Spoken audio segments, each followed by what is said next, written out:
تاکہ دوسرے دن وہ چاق و چوبند حالت میں کار حیات انجام دے سکے۔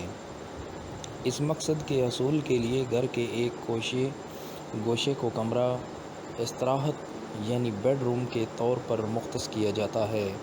اس کمرے کو آرام دہ و پرسکون بنانے کے لیے ضروری ہے کہ اس کی آرائش و زیبائش کے لیے ایسی بہترین حکمت عملی اپنائی جائے کہ یہ کمرہ گوشۂ عافیت و سکون ثابت ہو سکے۔ سب سے پہلے بیڈ روم میں ایسے رنگوں کا انتخاب کرنے کی کوشش نہ کریں جو گھر کے دوسرے حصوں میں آپ نے کیے ہیں۔ سفید، آسمانی اور ہلکا ہرا بیبی پنک رنگ کے وال کلر بیڈ روم کے لیے آئیڈیل انتخاب ہیں۔ زیادہ اور آرائشی اشیاء کا انبار یقیناً بیڈ روم کے لیے ایک انتہائی برا خیال ہے۔ کم سے کم ساز و سامان ماں سوائے ایک آرام دہ بیڈ، سنگل بیڈ، نفیس پلو، ٹرنک، بستر وغیرہ رکھنے کا بکسا، 2 عدد آرام دہ چیئر، چھوٹا سا بک ریک، الماری اور قد آدم آئینے کے ساتھ ایک نفیس ڈریسنگ ٹیبل وہ لوازم ہیں جن کی موجودگی بیڈ روم کی سادگی و سکون کو نقصان نہیں پہنچاتی ہے، جبکہ بڑوں کی نسبت بچوں کے بیڈ رومز میں رنگوں اور آرٹ ورک کی شوق نمایاں کرنے میں کوئی مضحکہ نہیں ہے۔ مزید یہ کہ اپنے بیڈ کو متاثر کن انداز میں سجائیں۔ یہی وجہ ہے کہ اب ماہرین نے آرائش و سجاوٹ کے لیے لکڑی کی اشیاء استعمال کرنے پر زور دے رہے ہیں۔ ان کا کہنا ہے کہ بیڈ روم کے فرنیچر کے لیے دوسرے مٹیریل کے بجائے لکڑی کو ہی بطور مواد منتخب کیا جائے۔ دوسری جانب بیڈ کے عقب والی دیوار پر بھی لکڑی کا بیک ڈراپ بنوانا خاصاً مقبول ہوتا جا رہا ہے۔ ساتھ ہی چھت، سیلنگ اور فرش کے لیے بھی لکڑی کا استعمال خوابگاہ میں تازگی اور شگفتگی کا احساس دوبالا کر سکتا ہے۔ ایک آئیڈیل بیڈ روم وسیع اور کشادہ ہوتا ہے، تاہم جائیداد کی بڑھتی قیمتوں کی وجہ سے چھوٹے مکانات یا فلیٹس میں رہائش اختیار کرنے سے اکثر افراد کے بیڈ روم زیادہ کشادہ نہیں ہوتے۔ یہی وجہ ہے کہ بیشتر گھروں میں بڑے بڑے بیڈ رومز کے بجائے عام سائز کے بیڈ روم زیادہ دیکھنے میں آتے ہیں۔ اس کو دیکھتے ہوئے کچھ عرصے سے بیڈ روم ڈیزائن متعارف کروایا گیا ہے، یعنی ایک ایسی خوابگاہ جو چھوٹی ہونے کے باوجود سجاوٹی ٹرینڈز کے مطابق کھلی اور کشادہ محسوس ہو۔ بیڈ روم میں صرف ان چیزوں کا اضافہ کریں جو بے حد ضروری اور ٹرینڈ کے مطابق ہوں۔ مثلاً فرنیچر میں صرف بیڈ، ڈریسنگ ٹیبل اور الماری۔ اس طرح بیڈ روم کی سجاوٹ کے لیے سادہ اور ہلکے کپڑے کے پردے، جبکہ بڑے بڑے فریم کے بجائے سادہ یا بغیر فریمنگ والی تصویریں لگائیں۔ اگر آپ کے بیڈ روم میں کارپیٹ بچھا ہوا ہے تو ٹرینڈ پر عمل کرنے کے لیے آپ کو بیڈ روم سے کارپیٹ ختم کرنا ہوگی۔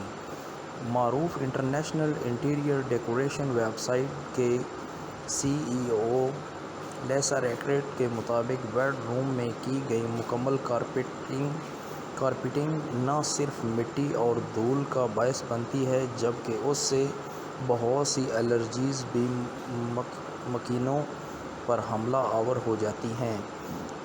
لہذا ضروری ہے کہ کمرے میں مکمل کارپیٹنگ کی بجائے صرف درمیان میں رگز بچھانے پر غور کریں۔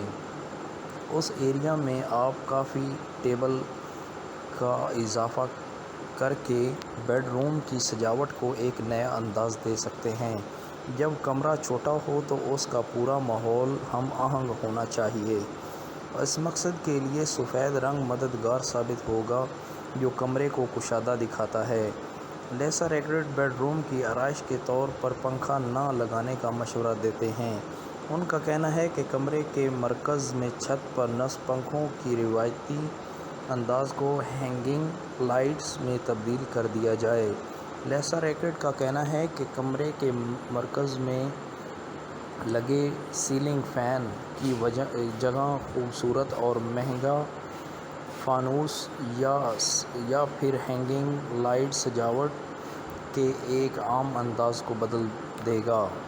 ایسے افراد جو پنکھے کے بغیر اپنا گزارا مشکل سمجھتے ہیں انہیں اس کا متبادل تلاش کرنا ہوگا، مثلاً کارنر فین یا پھر انورٹر اے سی کی صورت میں۔ دوسری جانب لیسا کا کہنا ہے کہ نئے ٹرینڈ میں ایک کے بجائے 2 پنکھے بھی لگائے جا سکتے ہیں، لیکن یہ ٹرینڈ صرف ان بیڈ روم کے لیے مناسب رہے گا جو خاصے کشادہ ہوں، اور ان کی چھت پر کارنر سائڈ 2 پنکھے اور مرکز میں خوبصورت فانوس بھی لگایا جا سکتا ہے۔ اپنی خوابگاہ میں خوبصورت ماحول پیدا کرنے کے لیے روشنیوں کی تعداد کو بڑھائیں۔ دیدہ زیب لیمپ لگانے کے لیے ہلکی روشنیاں خرید کر لائیں۔ ایسا کرنے سے آپ کو سونے کی جگہ، گرمائش اور آرام کا ایک چھوٹا سا خالصتان محسوس ہوگی۔ بہتر تو یہ ہے کہ LED لائٹس لگائیں کیونکہ یہ ماحول دوست ہونے کے ساتھ خوابگاہ میں نرم اور ہلکی روشنی پیدا کرتی ہیں۔ مزید یہ کہ روزمرہ کی بڑھتی ہوئی مہنگائی کو مدنظر رکھتے ہوئے گھر کی سجاوٹ مخصوص بجٹ میں بھی کی جا سکتی ہے۔ اس طرح کی خریداری کے لیے بچت بازاروں کا رخ بھی کیا جا سکتا ہے، کیونکہ وہاں kitchen, bed room, drawing room, dining area یا پھر گھر کے کسی بھی حصے کی سجاوٹ کے لیے کم پیسوں میں ہر طرح کی چیزیں آرام سے مل جاتی ہیں۔ کچن گھر کا وہ حصہ ہے جہاں خواتین کا آدھا سے زیادہ دن گزرتا ہے۔ میں اکثر گھروں میں کچن چھوٹے ہوتے ہیں، جس کی وجہ سے اس کی سجاوٹ تھوڑی مشکل ہوتی ہے۔ اگر آپ کا کچن بھی چھوٹا ہے تو کوشش کریں کہ کچن کاؤنٹر پر چیزوں کا ڈھیر نہ لگائیں۔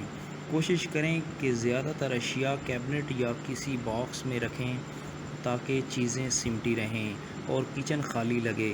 کوشش کریں کہ کچن میں ایک جیسے اور خوبصورت چار کا استعمال کیا جائے۔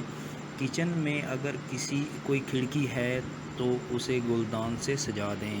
مزید سجاوٹ کے لیے جگہ جگہ رنگ برنگے نقلی پھل اور سبزیاں بھی لگائی جا سکتی ہیں۔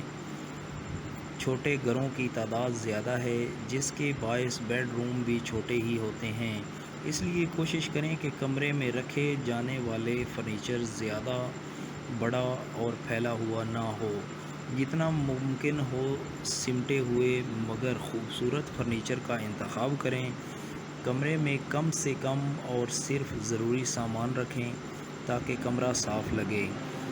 بیڈ کی عقبی دیوار یا کسی بھی ایک دیوار پر خوبصورت فریم